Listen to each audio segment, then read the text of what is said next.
Another domino has fallen for the New York Jets. Joe Douglas, the GM, has now been fired. Woody Johnson, the owner, is running out of people to fire. And eventually, is the penny going to drop? I don't think so, but the New York Jets have been a car crash of a franchise for a while. And guys, what do you think? Because, well, it seems like it's going to continue a little bit more. Yeah, you know how you have the term like team obliterator, like what T.O. got called? Yeah, Aaron Rodgers is like the organization obliterator. So it seems that everywhere he goes, like if you're the back office and you're signing Aaron Rodgers, you've got to be prepared to put your job on the line. Not most everywhere likely, he goes. This is his second team, this is his second team. But if you look at what's happened, like this is basically going to be a case of you've got to be willing to put your job on the line. Like both Salah was fired, Joe Douglas fired, and if I'm not mistaken, like I said, I think I brought this up previously. A GM's job is to construct a roster. I think Joe's done he technically constructed a roster, but the thing is, he put at the head of that roster that quarterback. Yeah, but is that truly all on him? He's got to make the choice. Yeah, but do you think the owner got involved a little bit, like maybe saw like some stars in his eyes? Oh, Aaron Rodgers. So from what I've been reading is, from a lot of the chatter with regards to this is when non-football people get involved in football decisions. So your Woody Johnsons, things start to go awry, right? We're seeing that. I think one. Yeah, go ahead. We're seeing that over and over again. That's all I'm saying. Absolutely. Because one of the things that I read is the fact that they wanted to bench Rodgers, but Rudy said, Woody Johnson stepped in and said, no, Rodgers is going to play, and that contributed to it. But to me, I'm greatly disappointed in this whole debacle. Head coach GM gone, blame is on Aaron Rodgers, and I do think that he deserves at least 60-70% of the blame. Now, here's why I think Rodgers deserves a lot of the blame. Is because when we look at a veteran Hall of Fame quarterbacks that have moved teams, like I'm talking about the tiers, the MVP winning quarterbacks like Peyton and Brady, right? What is the one thing that both quarterbacks did when they got to their new places? Played well. Environment. No. Even before they played well, there is still the culture.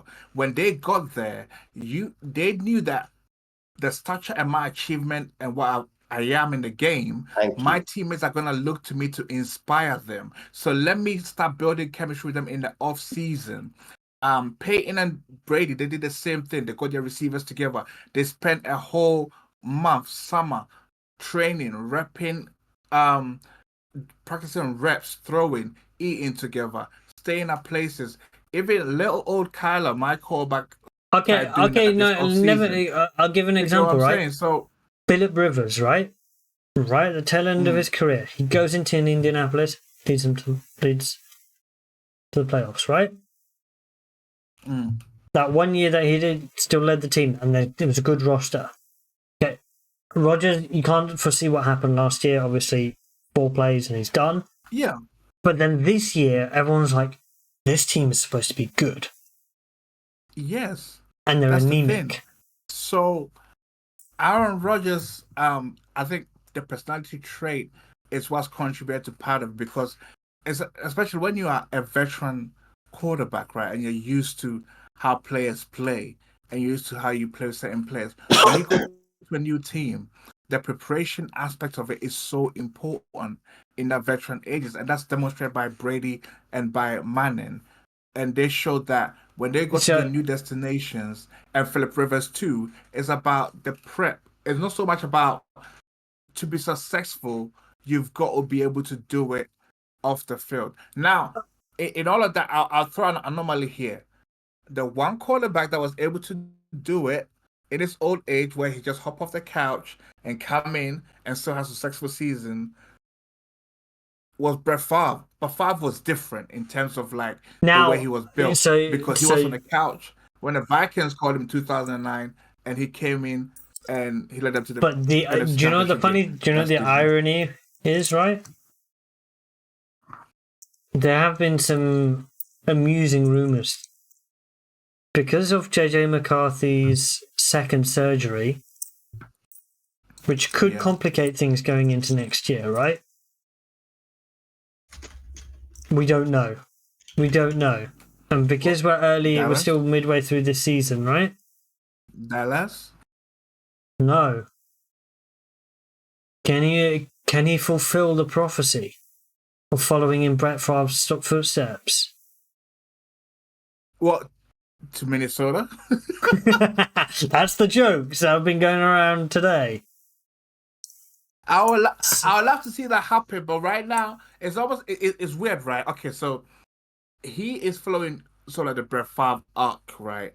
But the difference is that Favre actually performed to a level. Favre to the Jets to a 9-7 record.